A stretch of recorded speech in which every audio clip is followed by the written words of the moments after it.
அம்மா என்னம்மா பண்ணுற?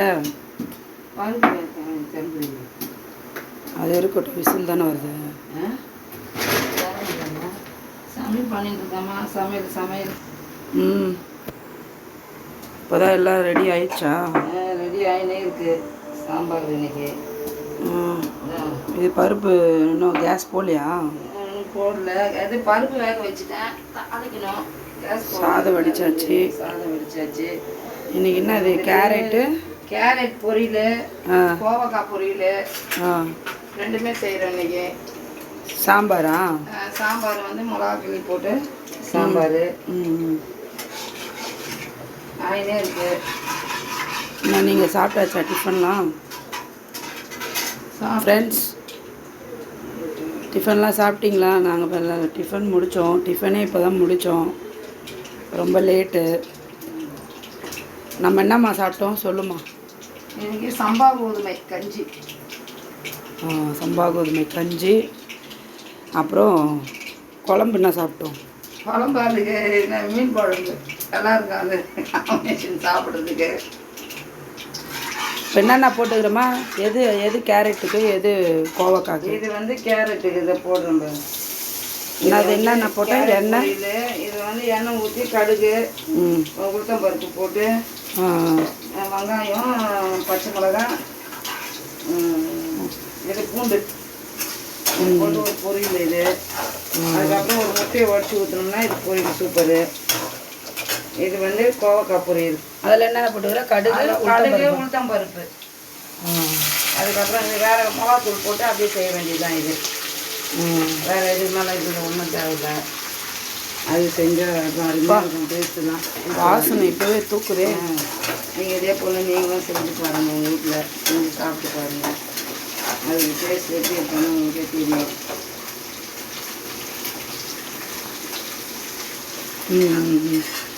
பண்ணு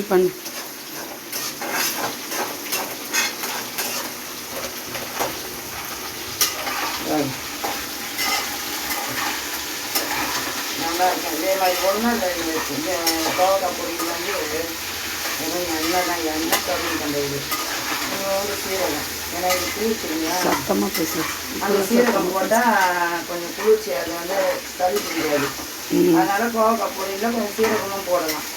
போட்டுட்டு இது ஒரு பொரியல் எண்ணெய் ஊற்றி தாளிச்சிட்டு. அது என்ன கிளறினே இருக்கணுமா? இல்லை இப்போதைக்கு முதல்ல கலரி விடணும்ல. இது வந்து கேரட் பொரியல். சாம்பார் தாளிக்க போகிறோம். மிளகா கிள்ளி போட்டு சாம்பார். அது வந்து கிள்ளி சாம்பார்னு சாம்பார். ஆமாம், மிளகா கிள்ளி போட்டு சாம்பார். அது மிளகாத்தூள்லாம் அதுக்கு வந்து யூஸ் பண்ணலாம். கருவேப்பிலை எங்கம்மா? அது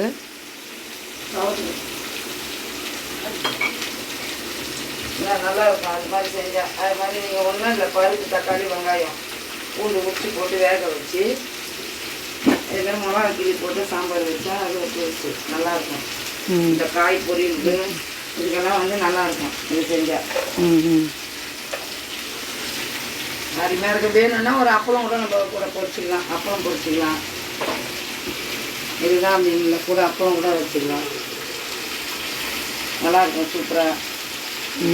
கொஞ்சம் வந்து நான்வெஜ் சாப்பிட்றவங்களுக்கு சாப்பிட முடியாது அப்படின்னா ஒரு 2 துண்டு கருவாடு கூட வறுத்துக்கலாம். நல்லாயிருக்கும் அது போட்டாலும். இந்த சமையலை சாப்பிட்டு பாருங்க, நீங்களும் அதே போல் செஞ்சு. ஃப்ரெண்ட்ஸ், அம்மா நல்லா சமைப்பாங்க. உங்களுக்கு எதுனா சமைக்கணும், உங்களுக்கு பிடிச்ச சமையல் அம்மா சமைக்கணும் அப்படின்னா கமெண்ட் பண்ணுங்கள். கண்டிப்பாக அம்மா பண்ணி வீடியோ போடுவாங்க. அப்புறம் அம்மாவுக்கு கொஞ்சம் லைக் பண்ணுங்கள். வீடியோஸ் பிடிச்சிருந்தா லைக் பண்ணுங்கள், சப்ஸ்கிரைப் பண்ணுங்கள். அம்மாவுக்கு வந்து அது வாயில் வராது. அதுக்காக தான் எங்கள் பொண்ணு சொல்கிறாங்க, அந்த வார்த்தை எனக்கு சரியாக வர மாட்டேங்குது இல்லைங்களா. அதனால் அதெல்லாம் பண்ணுங்கள், அம்மாவுக்கு ஆதரவு கொடுங்க. புதுசாக வீடியோ போடுறேன். அம்மா, சகோதரிகள் எல்லாருக்கும் சொல்லியிருக்கிறேன், அம்மாவுக்கு ஆதரவு கொடுங்க. சரிங்களா? நீங்களும் செஞ்சு சாப்பிட்டு பார்த்துட்டு எங்களுக்கே பார்த்து சொல்லுங்கள். நல்லாயிருக்கும். அது செய்கிற சமையல் உங்களுக்கு பிடிச்சிருக்கும். இந்த மாதிரிலாம் நீங்கள் செய்யணும் அப்படின்றது. தேவையான உப்பு காய் தாளிச்சிட்டு அது உப்பு போட்டு ஃபஸ்ட்டு சாப்பாடு வடித்து எடுத்து வச்சாச்சு. வச்சாச்சு. நாங்கள் வந்து வெஜிடேரியனே போடுறோன்னு நினச்சிக்காதீங்க, நாங்கள் நல்லா நான்வெஜ் சாப்பிடுவோம். எங்களுக்கு இப்போ டைம் இல்லை. இப்போ கொஞ்சம் ஆமாம், கொஞ்சம் கடைக்கெல்லாம் போகிறதுக்கு மீனெல்லாம் வாங்கினோம். நேற்று மீன் குழம்பு தான் பார்த்துருப்பீங்க.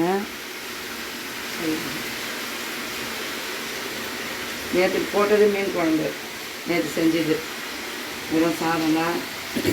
நல்லா இருக்கும். இப்போ கொஞ்சம் சமையலை பாருங்கள், சாப்பிட்டு பாருங்கள், அம்மா சொல்கிறத செய்யுங்க இல்லைங்களா. அது என்னத்துக்குமா கொடுத்த கருவேப்பிலை? கழுவு சொல்லி கொடுத்தாங்க.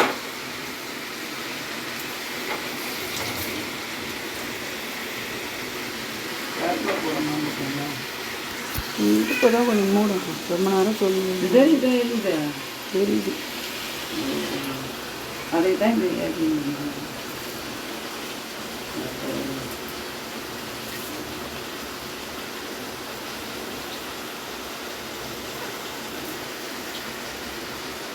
உங்கள் வீட்டிலலாம் என்ன சமையல் பண்ணுறீங்க? நீங்கள் வந்து நான்வெஜ் பிரியரா இல்லை வந்து வெஜிடேரியன் பிரியரா? கமெண்ட் பண்ணுங்கள் ஃப்ரெண்ட்ஸ். வேக போடுறதுக்கு சரிங்களா? கொஞ்சமாக தண்ணி ஊற்றணும் காயில். வெஜிடேரியனில் என்னென்ன உங்களுக்கு வந்து வெரைட்டிஸ் தெரியும் அதுவும் எங்களுக்கு கொஞ்சம் சென்ட் பண்ணுங்கள், கமெண்ட் பாக்ஸில் சொல்லுங்கள்.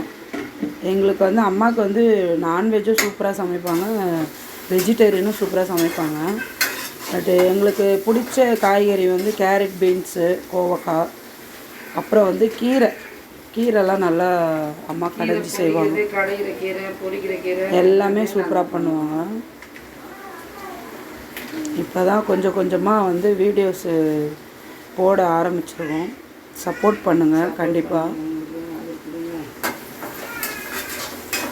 லைக் பண்ணுங்கள் வீடியோஸ் பார்த்தா ஃப்ரெண்ட்ஸ். இந்த வீடியோ பிடிச்சிருந்தா லைக் பண்ணுங்கள். அம்மா சமையல் பிடிச்சிருந்தா லைக் பண்ணுங்கள். பிடிக்கும். இதில் வந்து வெறும் கடுகு, உளுத்தம்பருப்பு மட்டும்தான். நம்ம எண்ணெய், பருப்பு, கொஞ்சோண்டு சீரகம், எண்ணெய், கொஞ்சம் கருவேப்பிலை, அவ்வளோதான். வெறும் கோவக்காய் போட்டு இது வந்து அப்படியே பரட்டிகிட்டே இருக்கும். ஆமாம், பரட்டினே இருந்தால் அப்படியே அது நல்லா புரிஞ்சு வந்துடும். காய் வந்து சிம்பிளாக தான் இருக்குது, சிம்பிளான விஷயம். இது வந்துட்டு இதுவும் நிறைய இல்லை. கேரட், ஒரு வெங்காயம் தான், ஒரு வெங்காயம், 2 பச்சை மிளகாய், ஒரு 4 பூண்டு தட்டி போட்டு காடு சமையல் போட்டு தாளிக்க வேண்டியதான் கருப்பில். இதுவும் நல்லா டேஸ்ட்டாக சூப்பராக இருக்கும், சாப்பிட்பாங்க. இது அதுக்கு செஞ்சதுக்கப்புறம் இதில் வந்து நாங்கள் முட்டை உடச்சி ஊற்றுவோம், அதுவும் நல்லாயிருக்கும். அந்த டேஸ்ட்டும் செஞ்சுட்டு காயில் வெந்துட்ட பிறகு முட்டை ஊற்றணும். அது முட்டை நம்ம கூட சாப்பிட்லாம், ஒன்றும் இல்லை, நமக்கு எப்படி பிடிக்குதோ. இது வந்து சில பேருக்கு அப்படியே சாப்பிட்லான்னு பிடிக்கும், குழந்தைங்க அந்த மாதிரி சாப்பிடணும் டேஸ்ட்டாக கேட்கணும்னா வெளிச்சம். அப்போ என்ன பண்ண முடியும், நம்ம ஒரு முட்டை ஊற்றணும்னா அந்த டேஸ்ட்டுக்கு பிள்ளைங்க சாப்பிடும் இல்லைங்களா. அதுதான் விஷயம், வேறு ஒன்றும் இல்லை. வாய்ப்பு போடுறேன் வேறு ஒன்று. பாருங்கள் அம்மா டிவி பாருங்கள், சமையலை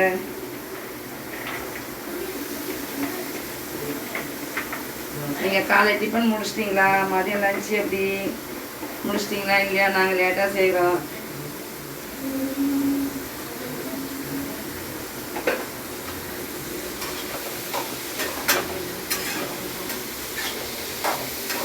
காயில் வேகிறதுக்கு எவ்வளோ நேரமாக விடணும்? இன்னும் ஒன்றும் இல்லை, அதுக்கு ஒரு 10 நிமிஷம் காய் இருந்தால் போதும். ஃப்ரெண்ட்ஸ், நான் ஏன் அம்மாக்கிட்ட வந்து இதெல்லாம் கேட்டுட்ருக்கேன்னா, எனக்கு வெஜிடேரியன் செய்யவே வராது. இன்னொன்று அது எவ்வளோ நேரம் வேகணும், அந்த அந்த பக்குவம்லாம் எனக்கு தெரியாது. 10 நிமிஷம் போதும். நான்வெஜ்ஜு நான் வந்து ஒரு சிக்கனு, மீன் குழம்பு அவ்வளோதான் செய்வேன். ஃப்ரை ஐட்டம்லாம் எனக்கு செய்ய வராது. அம்மா தான் வந்து செஞ்சு கொடுப்பாங்க. அதே சமயம் வந்து காயை ரொம்ப மூடி விடக்கூடாது. மூடி விட்டு அந்த அதனால தான் அந்த டைமிங்லாம் காய் நல்லா பட்டுக்கிட்டு இது வந்து திறந்து விட்டு அது வெந்துச்சுன்னா அது ஒரு அழகு, நல்லாயிருக்கும். அதனால தான் அம்மாவை நான் கேட்டுகிட்டே இருக்கேன், என்னம்மா எவ்வளோ நேரம் வேகணும் என்ன ஏதுன்னு. சரிங்களா? நான் பெரிய செஃப்லாம் கிடையாது, லைட்டாக தான் வந்து சமைப்பேன், ரொம்ப பெருசாலாம் சமைக்க மாட்டேன். ஸோ அம்மா தான் அதில் வந்து பெரிய செஃப். என்ன ஒரே ஒரு தக்காளி ஒரு வெங்காயம் கொடுத்தா கூட அம்மா வந்து ஒரு குழம்பு வச்சுருவாங்க. கலருவேன். டக்குன்னு செய்யணும் அப்படின்னு சொன்னால் ஒரு தக்காளி ஒரு வெங்காயம் ஒரே ஒரு பச்சை மிளகாய் இருந்தால் கூட கொஞ்சம் கடுகு. அந்த சாப்பாடு ஒரு நாள் உங்களுக்கு நான் செஞ்சு காட்டுறேன். செம்ம டேஸ்ட்டாக இருக்கும். அது எங்கள் அப்பாவுக்கு ரொம்ப பிடிக்கும் அம்மா செஞ்சால். அவர் எமர்ஜென்சியாக டைம் ஆகிடும், குழம்பு செய்கிறதுக்கெலாம் அவர் வெயிட் பண்ண மாட்டார். அந்த டைமில் அம்மா அந்த ஐடியா தான் ஃபாலோ பண்ணுவாங்க. அப்பா நல்லா சாப்பிடுவார். விசில் எடுத்துருமா? நான் வேணும்னா ஒரு அதில் கூட ஒரு முட்டை உடச்சி ஊற்றி நமக்கு ஒரு 2 பேருக்கு சாப்பாடு கலந்து. போனேஷ் அண்ணா நம்ம பேசி தண்ணி நிறைய பருப்பு வெந்துருச்சு. இப்போ வாசனை செம்மையாக இருக்கும். நீ செஞ்சால் மட்டும் ஏம்மா பயங்கர வாசனை வருது? நான் சமையல் பண்ணால் வாசனைலாம் லைட்டாக தான் வரும். தெரியலையா? அது என்னென்னு பருப்பு வேக வச்சாச்சு. இப்போ இது தாளிச்சிட்டோம்னா சாப்பாடு ரெடி. ஓகேங்களா? இது கடைஞ்சி எடுத்துக்கலாம். மத்து போட்டு அப்படியே கரண்டி போட்டு கூட இப்படி மசிச்சுக்கலாம்.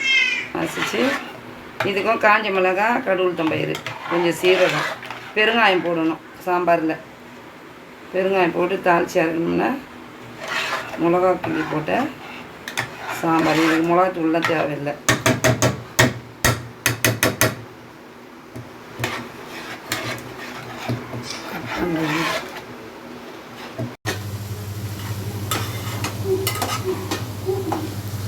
கோவக்காய் வெந்துருச்சாம்மா? வெந்துருச்சுமா. அப்போ வந்து இந்த மிளகாத்தூள் போடுறத சொல்லாமல் இருக்கேன். மிளகாத்தூள் போட்டுக்கணும். அதெல்லாம் வதங்கி அப்புறம் தேவையான காரம் போட்டுக்கணும். நல்லா வெந்துருச்சு. சாம்பார் போடும்.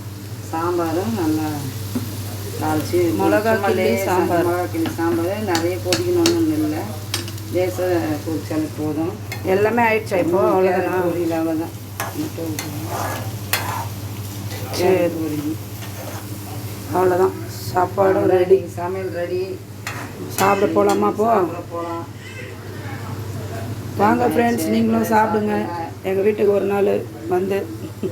ஆமாம், அதனால சீக்கிரமாக வரும். சரிம்மா, சாப்பிட்லாமா? போ, அவ்வளோதானா? சாப்பிட்லாம். ஓகே. ஓகே. இன்றைய சமையல் முடிவடைந்து விட்டது. நன்றி, வணக்கம். வணக்கம். நன்றி, வணக்கம்மா. எங்கள் வீடியோ பிடிச்சிருந்தா சப்போர்ட் பண்ணுங்கள், சப்ஸ்கிரைப் பண்ணுங்கள், லைக் பண்ணுங்கள், ஷேர் பண்ணுங்கள். பாய். பாய்.